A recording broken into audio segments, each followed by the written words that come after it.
Be seated. The defendant will rise and face the jury. Ladies and gentlemen of the jury, have you reached a verdict? We have, Your Honor. We, the members of the jury, find the defendant, Dibbs Brown, not guilty. The prisoner is discharged and the jury is dismissed. Mr. Rood, you're the greatest lawyer in the world. Boy, am I lucky. Yes, Dibbs, you are. Very lucky.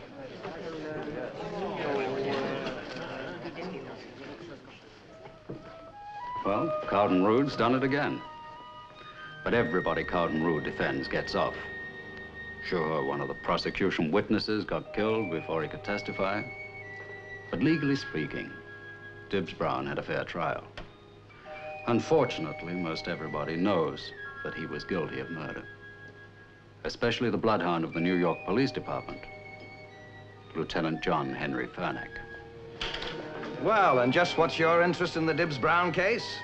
None whatsoever. I'm just interested in the law. Yeah, I know, and breaking it. John Henry, you know what really fascinates me about the law? It's the legal loopholes that lawyers like Cowden Rood can drive buses through. Who is this joker? Oh, meet Mr. Gilroy, one of our brighter assistant DAs. This is the man who thinks that the law was designed especially for his own private amusement and who one day is going to die laughing. Simon Templar.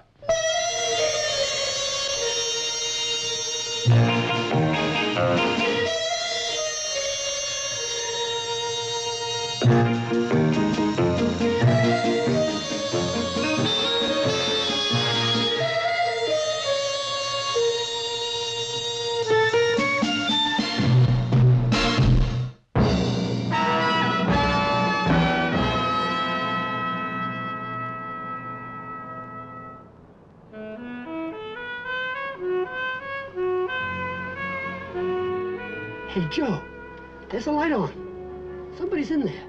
Relax, Willis. It's only the cleaning woman.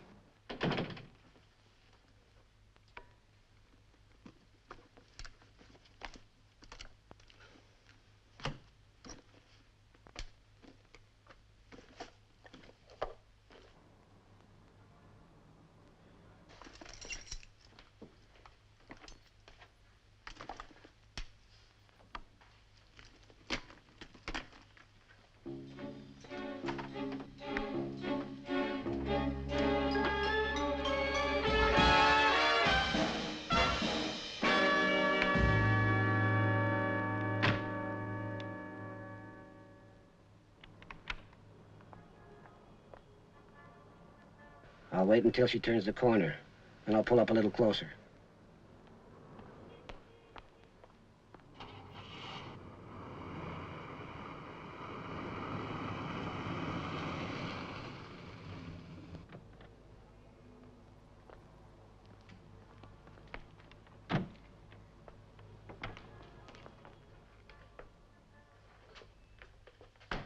In here.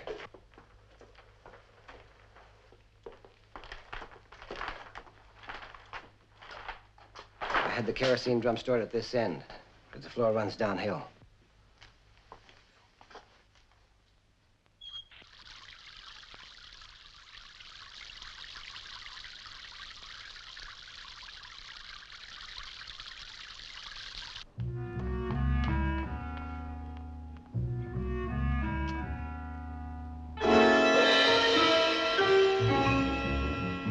Unroll the fuse.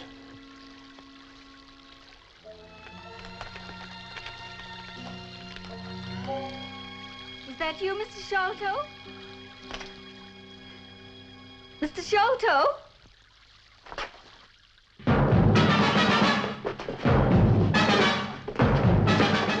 Get it going! But Joe! Get it going!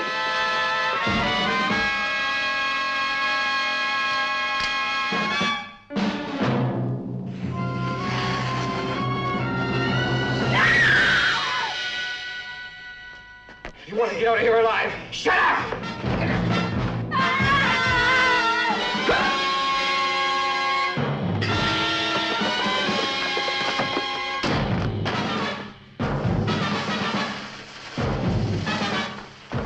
Joe! Any minute now!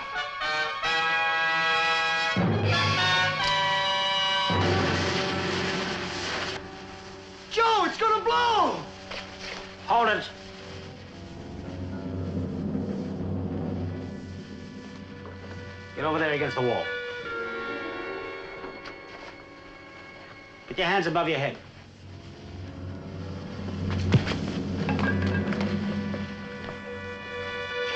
Hurry up! Okay, okay! Come on, hurry up! Carter!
Morning, Joe.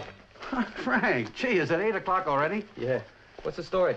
Her name's Yarrow. They pulled her out of that Shelter warehouse blaze last night. The minute she comes to, phone Lieutenant Fernack. Yeah, okay. So long. So long. Hello? Yeah. Yeah, the police woke me at 3 o'clock in the morning and told me. Well, I'm fully insured, so there's no financial loss, but what really gets me is this poor old cleaning woman. Yeah, I understand that a policeman lost his life trying to save her.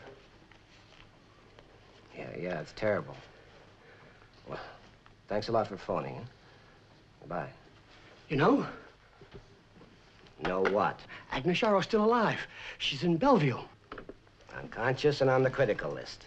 Yeah, but what happens when she comes to? She saw her. She'll talk. Willis, you know why I'm worth a lot of money and you're broke? Because I keep my head.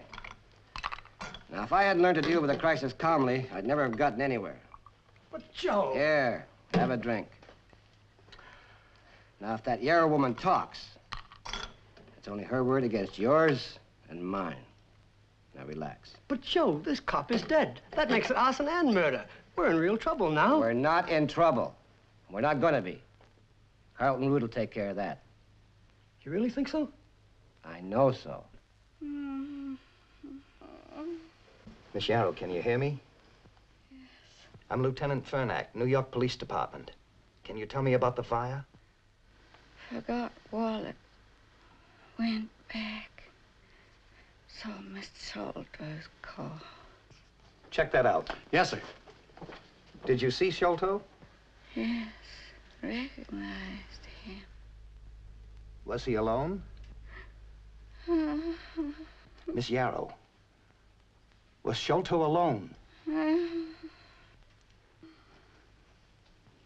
That's enough for now. The doctor said 2 minutes only. Okay. Stick with her. Yes, sir.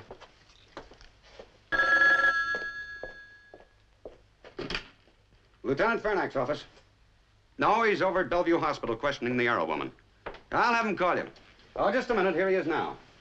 It's the Department of Motor Vehicles. Fernack. Yeah? Okay, thanks.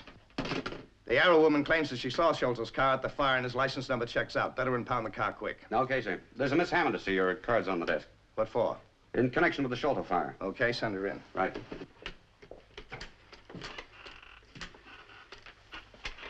Vernac here. When will the Arson Squad report be in on the Sholto fire? Okay, fast as you can. Right. Lieutenant Vernac. Well, come in, Miss Hammond. Won't you sit down? Thank you. Mary Hammond, Industrial Insurance Company claims investigator. Well, you don't look like an insurance investigator to me. Well, Lieutenant, your badge isn't showing either. Okay, what can I do for you? I understand you're in charge of the Sholto fire. I am, so? Mr. Sholto is insured with our company. Oh, he is he? Uh-huh, and it's quite an interesting sequence of events. Oh, like what? Like Sholto owned the Bleecker Street warehouse and properties for 5 years. 3 months ago, the Acme Corporation offered to buy the land. Not the building. No, one of the conditions of the sale was that Sholto had to demolish it. Go on. Well, just a month ago, he insured the building with us for $200,000. Now it's very conveniently burned down. And Sholto saves the expense of demolition and collects $200,000. Maybe, unless there's evidence to prove that Sholto started the fire himself. Sholto's committed a lot of crimes, and we've never been able to pin anything on him. But this time, he certainly has a motive, hasn't he? I'd say so. Did you know that Sholto was seen at the scene of the fire? No, I didn't. Who saw him? The Arrow woman. She identified his car, and the license number checks out. We've impounded the car, and now excuse me. Vernac. Yes? Kerosene? I see. Okay, thanks. The Sholto warehouse was flooded with kerosene. Well, Miss Hammond, with the information we have and with what you've just told me, I think we've got a case. Vernac, you're wasting your time. I was nowhere near my warehouse the night of the fire. Mr. Sholto, I have a warrant for your arrest for arson. Now, let's get going. Okay, don't get rough. Nobody'll get rough if you do what you're told. Come on. Why not? My lawyer will have me out of there in 1 hour. And he'll get me a not guilty verdict at the trial, if there is one. Oh, yeah? And who might this legal magician be? Carlton Rood. I don't see any serious problem, Joseph, providing you're absolutely truthful with me. You set that fire yourself, didn't you?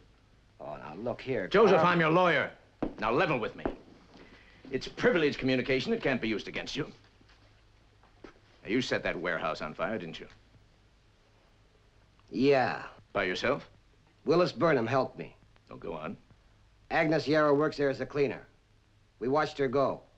She must have forgotten something because a couple of minutes later she came back. She caught you in the act. Yeah. And? We were desperate. I'm not interested in your emotional pressures. What did you do? We couldn't let her go, could we? You knocked her out and left her there. Yeah. Did she get a good look at you? I guess so. Well, could she identify you or not? Well, I don't know. It was pretty dark. What about the cop? So help me, Carl. I don't know. Look, the way I figure it is, the cop must have heard Agnes yelling for help after we'd gone, and he rushed in and tried and save her. It's the truth, Carl. On my word of honor. Let's not be facetious. So Agnes Yarrow is the only witness. That's right. And she's still in the hospital? Yeah. Carl, supposing something happened to her before the trial. As things stand now, Joseph, getting you an acquittal will be very difficult. Don't make it impossible. So that's the story, Simon. I knew you'd be interested. Sholto comes up for trial 6 weeks from tomorrow. With Carlton Rood defending. You know him. Oh, I've seen him operate. It makes me sick. Why? Because he's become a courtroom legend. The invincible Carlton Rood. He knows every trick there is in the book to get a criminal off. Confusions, delays, objections. I'd give my right hand to see him disbarred. Cheers. You think he'll get Sholto off? There's no doubt about it. But how? The obvious first step is to get rid of Agnes Yarrow. You mean kill her? Witnesses have died before in Carlton Rood trials. Oh, but Simon, Agnes is in Bellevue. She's surrounded with doctors and nurses. Nobody could possibly get to her there. When does she come out? A couple of weeks. Where does she live? She has a room downtown somewhere in Greenwich Village. I have her address. Does she live alone? Mm-hmm, as far as I know. You think we could talk her into staying here in my guest room until after the trial? I think so. Why don't we go down to the hospital and try it? So Mr. Templar thought maybe you'd stay at his place till after the trial. Why? I think you may be in danger. Because you're the only person who can identify the two men who started the fire. I don't think I can identify them now. Why not? Miss Yarrow, why not? Because I'm blind. When I came to, the closet was terribly hot, and smoke was coming under the door. I kept pounding on the door and screaming. Then everything went black. When I came to again, I was in Bellevue Hospital. Miss Yarrow, are you positive that the man who attacked you was the defendant, Joseph Sholto? Objection, Your Honor. The witness may possibly, to the best of her knowledge, considering her state of health, believe that she saw Joseph Sholto. But in no circumstances can she possibly make a positive identification of the defendant, because she cannot see him. Objection sustained. Very well, Your Honor. I'll rephrase the question. Miss Yarrow, you are positive the man who attacked you was Joseph Sholto? Yes, sir. You saw him, you recognized his voice and his car? Yes, sir. Thank you, Miss Yarrow. Your witness. May it please the court, I would like to defer my cross-examination of this witness until after I have presented witnesses for the defense. Granted. The prosecution rests. You may step down. At this time, Your Honor, defense moves for a direction to the jury of acquittal on the grounds that the learned prosecutor has based his whole case upon surmise and upon one witness who, for obvious reasons, cannot possibly make a positive identification of the defendant. I think not, Mr. Rood. Your motion is denied. Call your first witness. As Your Honor pleases. We call Mr. Willis Burnham. Call Mr. Willis Burnham. You were fine, Agnes. How do you think we're doing? With your insurance testimony and Agnes being an eyewitness, we've got Sholto nailed. Are you sure? You swear to tell I think so. True self, you got? I do. Be seated.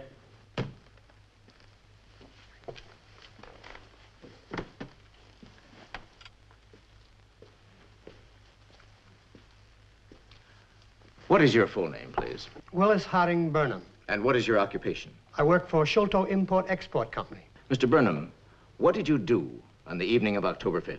Well, I played cards with Mr. Sholto. Where? Well, at his home. What time did you arrive at Mr. Sholto's house? 9 o'clock. Well, how can you be so specific? Well, Joe and me had dinner together in the restaurant. And then we drove to his house in Brooklyn. Well, we had the radio on, and just as we were turning into Mr. Sholto's driveway, the announcer started the 9 o'clock news. Does anyone really believe testimony like that? 2 o'clock in the morning. Lap it up. I looked at my watch, and I noticed how late it was getting, and I told Mr. Sholto I'd better be going. So he drove me to my home. You played cards all evening? Yes, sir. Did you at any time between 9 that evening and 2 the following morning leave Mr. Sholto's house? No, sir. At any time during the evening did Mr. Sholto leave his house? No, sir. In other words, during the entire 5 hours, you were continuously in the presence of Mr. Sholto inside his house? Yes, sir, that's right. Your witness, Counselor. Mr. Burnham, you have told the court that you and Mr. Sholto played cards for 5 hours on the night of October 5th at his house. Is that correct? Yeah, that's right. What did you play? Pardon? What game did you play? Oh, gin rummy. You hesitated. Yeah, I couldn't remember for a second. Did you win? No, I lost. How much? I can't remember. Really? You can remember a dinner in a restaurant. You can remember driving to Mr. Sholto's house. You can remember an announcer on a 9 o'clock newscast, but you can't remember how much you lost at gin rummy. Well, it was only a few dollars. I can't remember. I see. Mr. Burnham, how long have you known Mr. Sholto? About 15 years. Is he a close friend? Well, yes. He is also your employer, is that right? Yes. What is your salary, Mr. Burnham?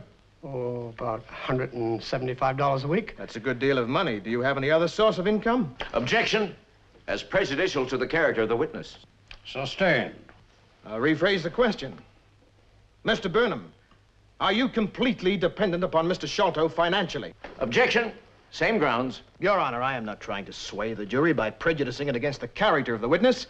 I insist the jury should not be influenced by whether the witness works a great deal or not at all, by whether he is wealthy or impoverished. But I think it is essential for us all to know if the witness is economically dependent for his existence upon the man for whom he is testifying. The point is well taken, Mr. Gilroy, and the objection is overruled. Now, Mr. Burnham, you understand that the court agrees that your financial relations with Mr. Sholto could conceivably have some bearing on how your testimony is received. Now, once more, are you completely dependent on Mr. Sholto financially? Yes. And in return for this high salary, you give him your complete loyalty and devotion, is that correct? Well, I do the best I can. Generally speaking, you do what he tells you. Yes. Mr. Burnham, does your obedience include perjury? Objection, Your Honor. Objection. That's a most improper. Sustained. The last question will be stricken from the record and the jury will disregard it. Mr. Gilroy, you know better than that. And you will please refrain from asking any similar questions. I withdraw the question, Your Honor. It is enough the jury is aware that the witness is totally dependent for his livelihood upon the man in whose favor he is testifying. I have no further questions. You may step down. May it please the court. At this time, I should like to cross-examine Miss Agnes Yarrow. So be it. Call Miss Agnes Yarrow. Miss Yarrow, before the tragic loss of your sight, for which we all feel deepest sympathy, you wore glasses, did you not? Yes. All the time? No, just for reading and working. You wore them to polish a desk or scrub a floor. Yes. Did you wear them on the street? No. When you returned to the warehouse on the night of October 5th, you saw an automobile parked at the door. Yes, I've said that. Were you wearing your glasses at this time? No. Miss Yarrow, what is the color of Mr. Sholto's car? Red. You could see this? Yes. In the dark, without your glasses? Yes. Ah. Miss Yarrow, isn't it true that in March of 1956, you were examined by a Dr. P.W. Oathwaite of 1120 Park Avenue, is that correct? Yes. Now, I have here Dr. Oathwaite's report, in which he states that you suffered from Daltonism, otherwise known as color blindness. Is that true? Yes.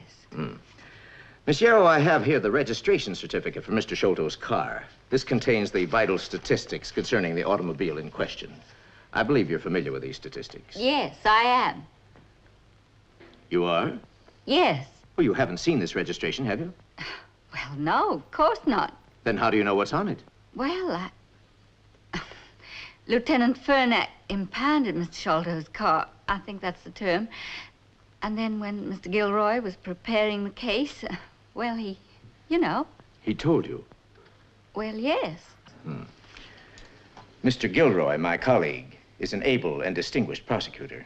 He invariably prepares his cases and his witnesses, meticulously and honestly.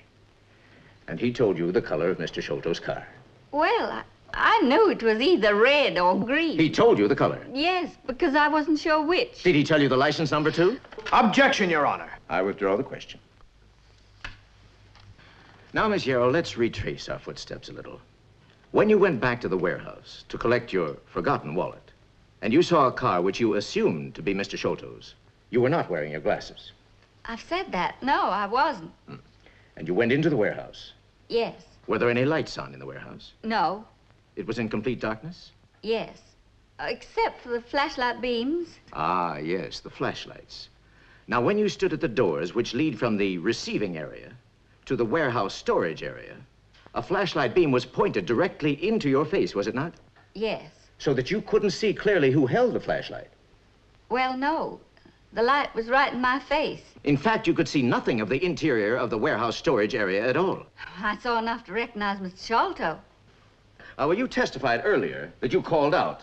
I believe your exact words were, "Is that you, Mr. Sholto?" Am I correct? Yes. So that you weren't sure whether it was Mr. Sholto or not? Well, I'd seen his car. I just knew it was him. You mean you assumed it was he? Well, I mean, who else could it have been? Well, Miss Yarrow, I don't know. It might have been anybody. Mightn't it? It was Mr. Sholto. I know it. Now, after you called out, is that you, Mr. Sholto? You turned around and started running towards the doors. Yes. Well, now, why would you run away from Mr. Sholto? I was frightened. You've been frightened by Mr. Sholto on earlier occasions? No, but... But you weren't sure who it was. I know it was Mr. Sholto. Miss Yarrow, you had your back to this man who was running after you. Yes. Therefore, you weren't looking at him. Not exactly. Miss Yarrow, your back was to this man, was it not? Yes. And then this man grabbed you from behind and started dragging you towards the warehouse office. Yes. Therefore, at no time on the night of October 5th were you ever actually face-to-face with this man. Well, no, it all happened so quickly. And you were very frightened. Well, of course I was frightened. And confused. I know it was Mr. Sholto. Miss Yarrow, you are under oath. Did you ever, on the night in question, see Mr. Sholto face-to-face in even a reasonably good light? No. Then you cannot positively swear beyond any question of a doubt that your unknown assailant was Mr. Sholto at all. No.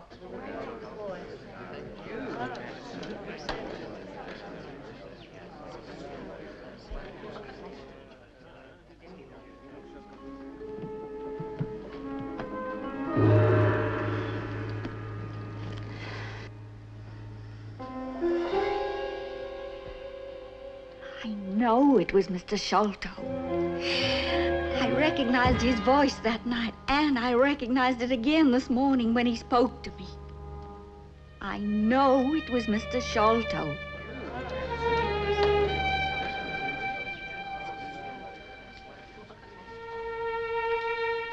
Your Honor, we would willingly consider as admissible evidence the assertions of the physically handicapped witness that she can identify the defendant by his voice if she can prove them to the court under test. To prepare such a test, we request an adjournment until Monday morning. Mr. Gilroy. No objection at this time, Your Honor, but... Motion granted. The court will adjourn until Monday morning next at 10 o'clock. If you want to get out of here alive, shut up. If you want to get out of here alive, shut up. Have you got it? I think so. It's a cinch.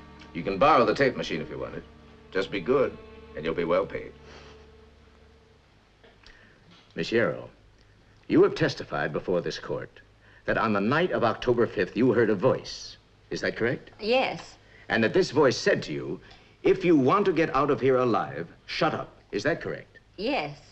Now, you further testified that this was Mr. Sholto's voice, and that you'd recognize it again. I'd recognize it anywhere. Now, Miss Yarrow, you're going to hear the words that you claim you heard spoken in the warehouse on the night in question. Perhaps one voice, perhaps not. One of these voices will be Mr. Sholto's. Are you ready? Yes. If you want to get out of here alive, shut up. If you want to get out of here alive, shut up. If you want to get out of here alive, shut up. Now, Miss Yarrow, you're going to hear the voice or voices again. Are you ready? Go ahead. If you want to get out of here alive, shut up. Miss Yarrow, is that the voice you heard in the warehouse on the night of October 5th? Yes. You're sure? Yes, positive. If there's any prompting or comment from the spectators, I shall clear this court immediately. Now, let's try again, Miss Yarrow. If you want to get out of here alive, shut up. Is that the voice, Miss Yarrow? They sound so much alike. I don't know. You just said you'd recognize it anywhere, Miss Yarrow. I'll give you another chance. Now, this is the same voice again. If you want to get out of here alive, shut up.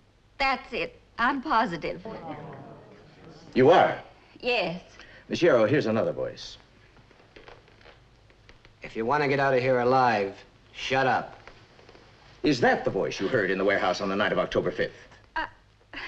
I don't know. No. You're sure?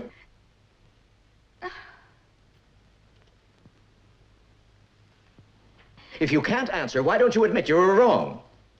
Are you afraid that if you were wrong about this, you might have been wrong about everything? Your Honor, we agreed to a courtroom test, not the procedures of a torture chamber. I'm perfectly willing to give Miss Yarrow another opportunity.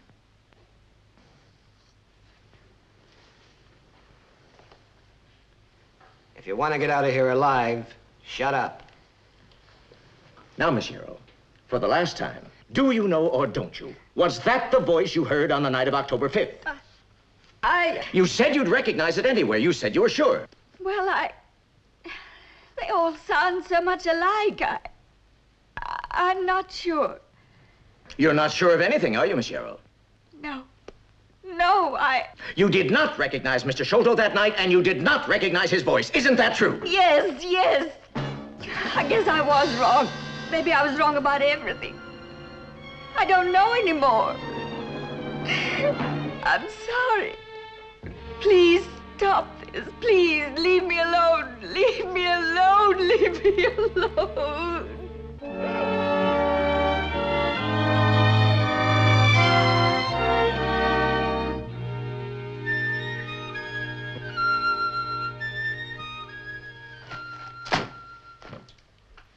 Sorry. Don't feel too badly, John Henry. You did your best. Yeah, but it wasn't good enough. Well, let's say it wasn't as good as Carlton Rood's.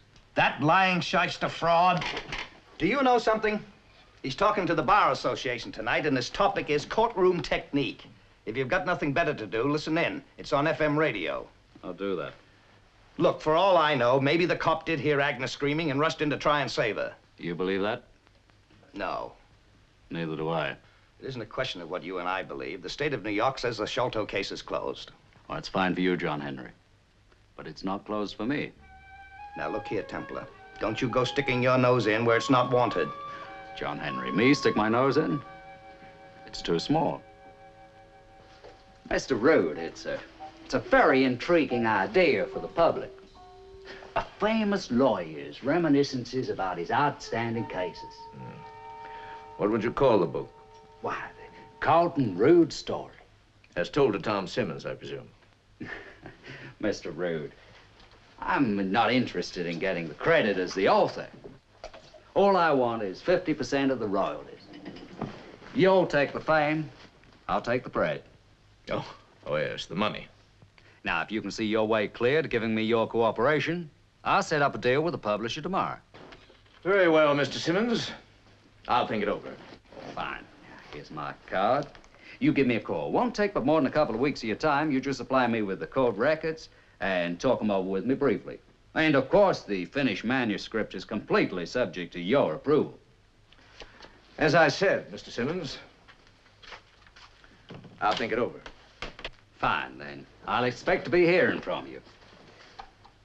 By the way, Mr. Rood, aren't you ever worried about some of your clients figuring you as a pretty lousy security risk? What do you mean? Mr. Rood, you must have all sorts of stuff in your files on people like Joe Sholto and Dibbs Brown that the police would just eat up. So?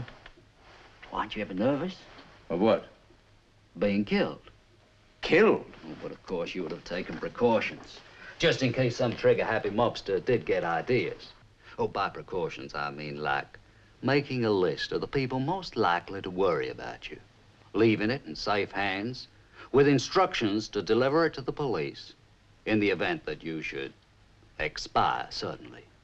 And, of course, dropping a few words in the right places about what you've done. Mr. Simmons, I'm puzzled about your concern for my welfare. Oh, Mr. Rood, sir, I just want to be sure that we are able to finish this book once we start it. Goodbye, sir, and I hope to be seeing you.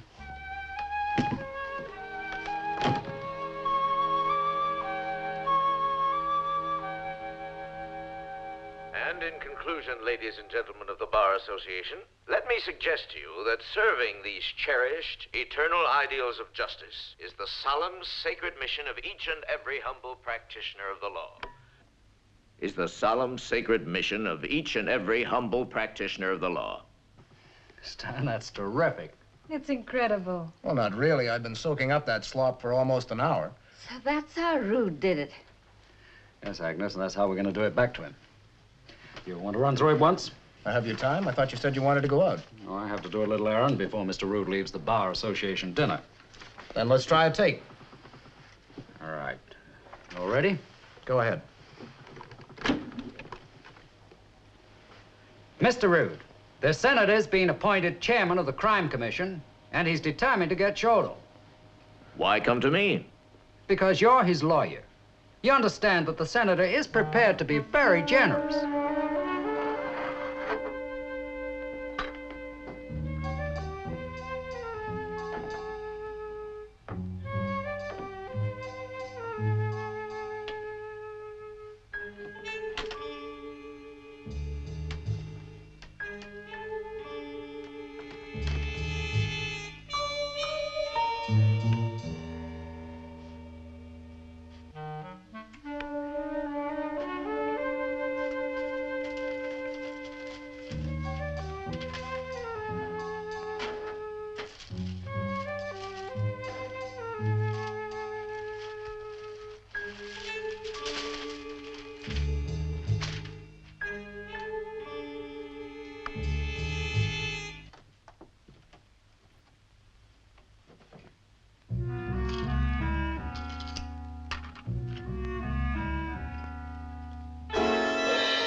Now, Agnes, in the morning, Mary's going to take you down to 8th Street. I want you to talk to your landlady, your neighbors, spread it around that you're going to have an eye operation and that some big, rich, important lawyer is going to pay for it. All right, Mr. Templar, whatever you say. Are you sure there's nothing missing? None of the private files? Nothing, Mr. Rood. Only a blank reel of tape. Mrs. Donaldson, do you think it's possible that some of my clients might want to... Wonder what, Mr. Rood? No, it's ridiculous. Call the building superintendent about new glass for the door. Yes, sir.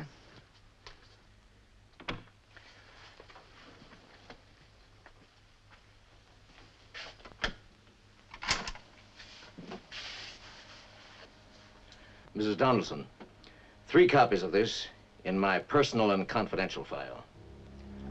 To whom it may concern, this is a document to be used only if I should die of anything but the most incontestably natural causes. From time to time, in my role as defense attorney, information on such men as Joseph Sholto, Dibbs Brown, Herman Schacht. What's that for? Mr. Sholto, it's a tape recorder. But what for? Well, a tape recorder is a thing you record on or play something back on. Yeah. Are you trying to be funny? I'm never funny. I'm trying to help you. Why? Let's say I am interested in your career. Yeah? Since when? Well, it's been going on a long time. Come on, get to the point. I haven't got much time. Mr. Sholto, you're going to have time for this. Something I picked up in Carlton Rood's office last night. Picked up? Yes, I broke in. You're kidding. On the level, a client of mine wanted something out of Rood's files. So while I was looking around, I turned on his tape recorder to see if there was anything about my client on it. Instead, I found something I figured you would be interested in. What's your angle, Templar? Money. Money? Mm-hmm. A guy has to make a living. Meaning this is for sale? That's the general idea. So play it.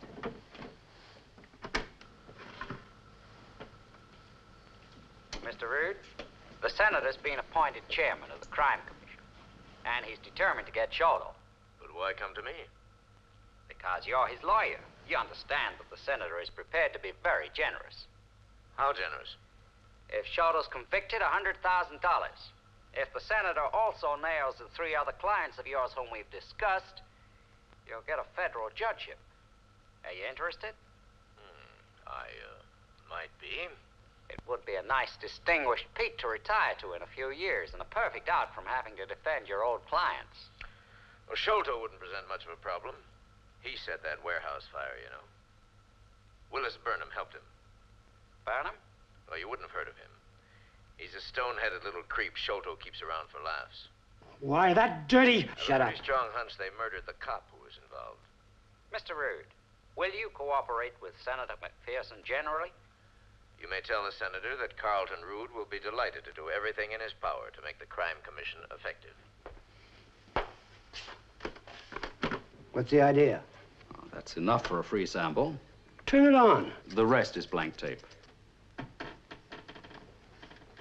Can't believe it. That's Rood's voice, all right.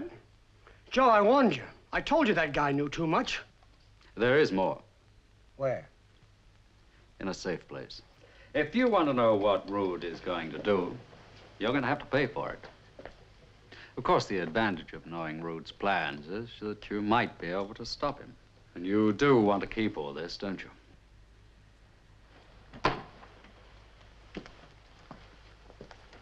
How do I know all this isn't a fake? Joe, it's Rood's voice. Yeah. And a lot of things can be done with voices. Why don't you call him up? And say what? Well, ask him if his office was broken into. Ask him if anything was stolen.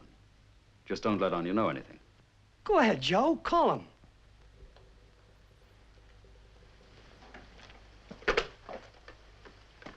Get me Carlton Rood.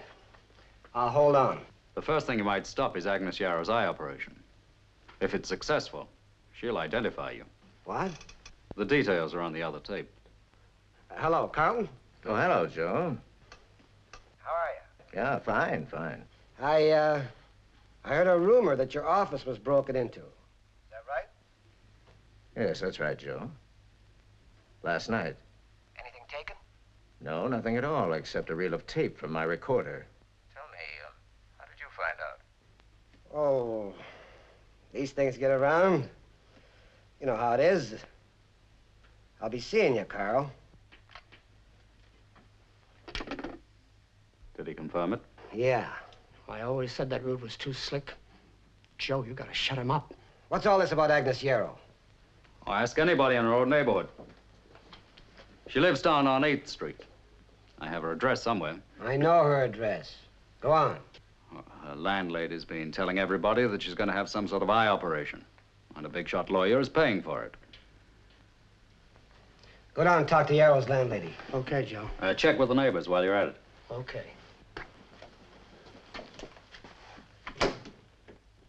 When can I hear the rest? When I can hear the rustling of $10,000 bills.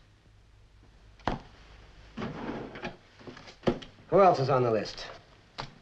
Oh, Dibbs Brown, Herman. You can't trust anybody. Not even your own lawyer. Here. Fair exchange. Now beat it.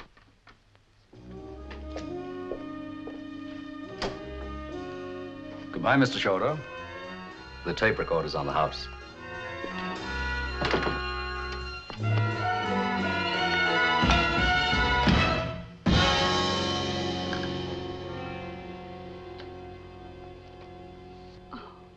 $10,000? Why, that's a fortune. It's all yours, Agnes. Simon, what do you think will happen? Who knows?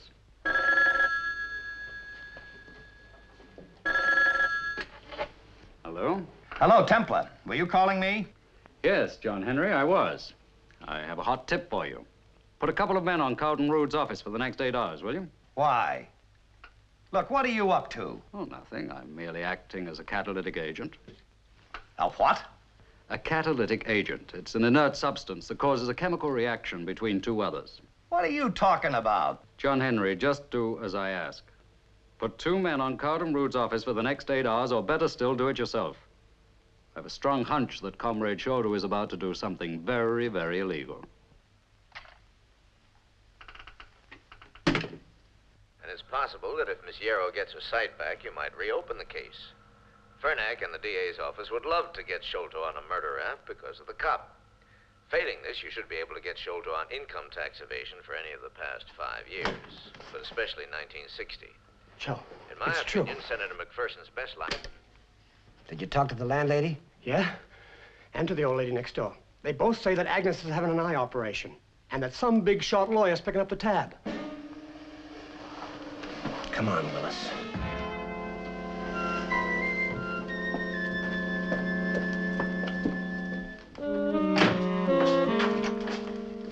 Hello, Mr. Shelter. Hello, Joseph. Nice to see you.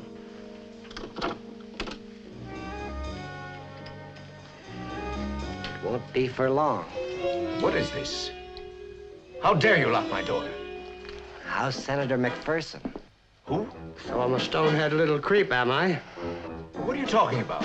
So Carlton Rood would be delighted to do everything in his power to make the crime commission effective, huh?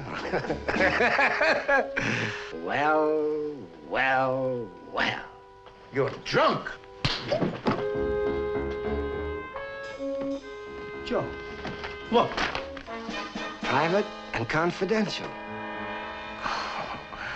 But then you don't keep any secrets from me, do you? Well, you have no right to look in that. It's... You even had to write everything down, didn't you? You rotten, two-faced, double-dealing... Shush! Get out! You heard me, get out! Shelter in there? Yes. Get out! Come on, open up.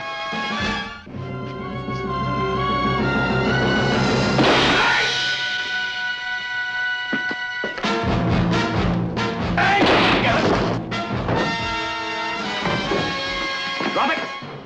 Quick! Let it go.